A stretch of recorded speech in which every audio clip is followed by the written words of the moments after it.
Hello viewers, welcome to news 18 Telugu. ప్రస్తుతం ప్రపంచం చూపు మొత్తం ఇరాన్ వైపే ఉంది. మధ్యప్రాచ్యంలో ఏ క్షణాన ఏం జరుగుతుందో తెలియని ఉద్రిక్తత నెలకొంది. దీనికి ప్రధాన కేంద్ర బిందువు అమెరికా అధ్యక్షుడు Donald Trump, Iran supreme leader Ayatollah Khamenei మధ్య జరుగుతున్న ప్రచ్ఛన్న యుద్ధం. ట్రంప్ రెండోసారి అధికారంలోకి వచ్చాక ఇరాన్పై తన పాత పగను మరింత పెంచుకున్నారు. కేవలం మాటల యుద్ధం కాకుండా చేతల్లో ఇరాన్ను ఊపిరాడకుండా చేస్తున్నారు. అసలు ట్రంప్ ఇరాన్ ఎందుకు టార్గెట్ చేస్తున్నారు? ఇరాన్ సుప్రీం లీడర్ ఖమేనీ వ్యూహాలు ఎందుకు బెడిసి కొడుతున్నాయి?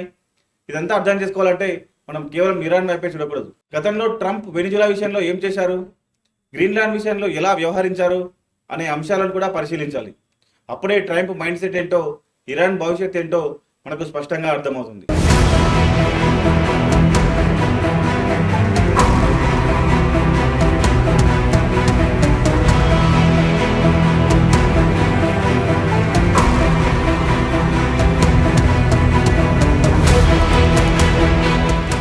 ముందుగా ఇరాన్ పరిస్థితిని చూద్దాం. ఇరాన్ సుప్రీం లీడర్ 86 ఏళ్ల అయతొల్లా అలీ ఖమేనీ ఇప్పుడు అత్యంత క్లిష్టమైన పరిస్థితిని ఎదుర్కొంటున్నారు. ఒకప్పుడు అమెరికాను ది గ్రేట్ సైతాన్ అని పిలిచి సవాలు విసిరిన ఖమేనీ ఇప్పుడు తమ దేశాన్ని కాపాడుకోవడానికి నానా తంటాలు పడుతున్నారు. దీనికి కారణం ట్రంప్ అమలు చేస్తున్న మ్యాక్సిమం ప్రెజర్ 2.0 విధానం. ట్రంప్ వ్యూహం చాలా స్పష్టంగా ఉంది. ఇరాన్తో యుద్ధం చేసి సైనికులను పోగొట్టుకోవడం ఆయనకు ఇష్టం లేదు.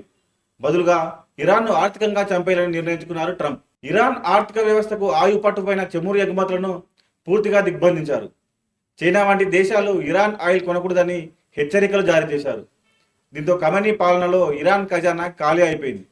కనీసం తమ ఉగ్రవాద మిత్రులైన హమాస్, హిజ్బుల్లాకు డబ్బులు పంపడానికి కూడా ఇరాన్ దగ్గర నిధులు లేని పరిస్థితి ఏర్పడింది. ఈ సందర్భంలో ట్రంప్ గత చరిత్రను ఒకసారి గుర్తు చేసుకోవాలి. అప్పుడే ఆయన ఇరాన్పై ఎందుకు ఇంత కసితో ఉన్నారో అర్థమవుతుంది. ట్రంప్ తన మొదటి టర్మ్లో దక్షిణ అమెరికా దేశమైన వెనిజులా విషయంలోనూ సరిగ్గా ఇదే ఫార్ములాను అమలు చేశారు. వెనిజులా అధ్యక్షుడు నికోలస్ మదురోను గద్దెదించడానికి ట్రంప్ చేసిన ప్రయత్నం అంతా ఇంత కాదు. ప్రపంచంలోనే అత్యధిక చమురు నిల్వలు ఉన్న వెనిజులాను ఆయిల్ అమ్ముకోకుండా ఆంక్షలతో బంధించారు. మదురో ప్రభుత్వాన్ని గుర్తించడానికి నిరాకరించి ప్రతిపక్ష నాయకుడైన జువాన్ గైడోను అధ్యక్షుడిగా ప్రకటించారు. All options are on the table అని వెనిజులాను భయపెట్టారు. మదురోను దెబ్బకొట్టడానికి వెనిజులా ఆర్థిక వ్యవస్థను కుప్పకూల్చారు. ఇప్పుడు సరిగ్గా అదే వెనిజులా మోడల్ను ఇరాన్పై ప్రయోగిస్తున్నారు ట్రంప్. వెనిజులాలో మదురో ఇలాగో ఇరాన్లో ఖమేనీ అలాగన్నమాట.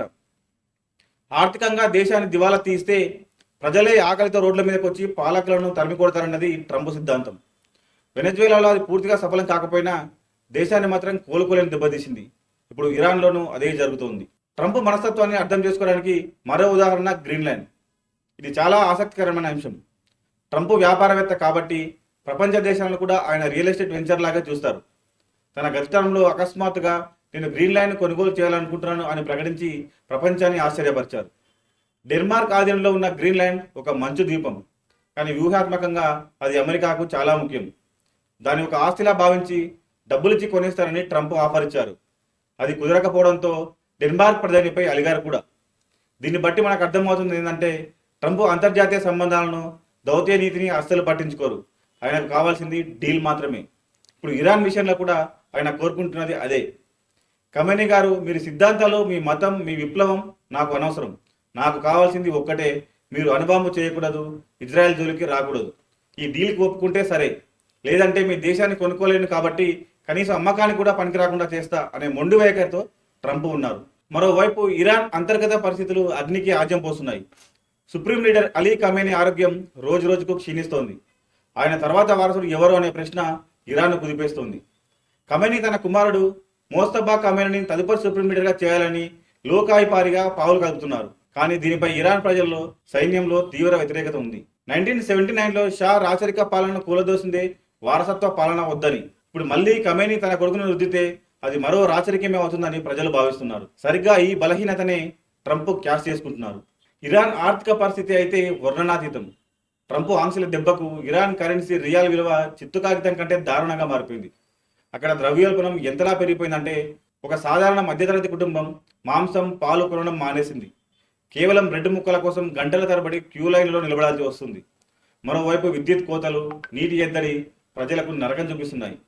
మా పెట్రోల్ డబ్బులన్నీ సిరియా, యెమెన్ యుద్ధాలకు తగిలేస్తున్నారు, మాకు మాత్రం ఆకలి చావులు మిగిల్చారు అని ఇరాన్ యువత ఆగ్రహంతో రగిలిపోతోంది. ఇంటర్నెట్ను బంద్ చేసినా, సోషల్ మీడియాని బ్యాన్ చేసినా ఈ ఆక్రందనలో ఆగడం లేదు. వెనిజువెలాలో ప్రజలు ఎలాగైతే ఆహారం కోసం దేశం విడిచి పారిపోయారో ఇప్పుడు ఇరాన్లో కూడా అలాంటి పరిస్థితే కనిపిస్తుంది.